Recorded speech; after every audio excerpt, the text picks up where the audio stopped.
Florian Borde, installé depuis 2001, en bio depuis bientôt 7-8 ans maintenant, sur 192 hectares dans le sud Essonne.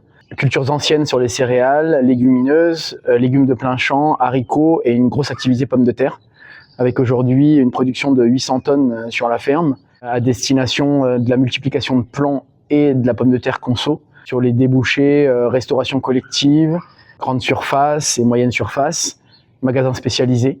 On a toute une ligne de conditionnement, calibrage, stockage froid à la ferme, aujourd'hui de 600 tonnes. Il y a dans les cartons un gros projet pour monter à une capacité de 2600 tonnes de stockage.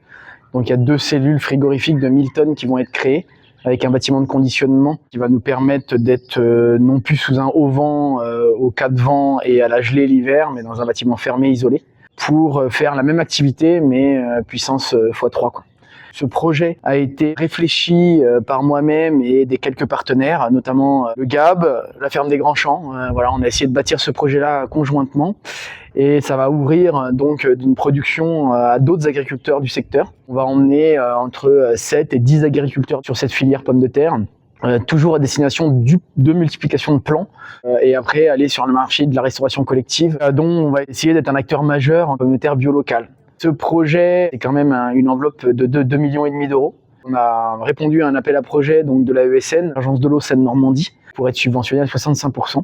C'est un dossier qui a été quand même assez complexe à monter. Le GAB a été d'une grande utilité et d'une grande aide. C'est un gros projet d'ampleur. On a donc notre partenaire de toujours de multiplication de plants, donc la société Sementis. Et puis après, les partenaires restauration collective, donc la COP Bio Île-de-France, Pomona Terre Azur, Norma Pro, Carrefour, Super U, enfin voilà, toute la GMS qui est derrière. Pour que le coût soit le plus faible possible, parce que le projet sera d'autant plus viable et d'autant plus rémunérateur pour les agriculteurs.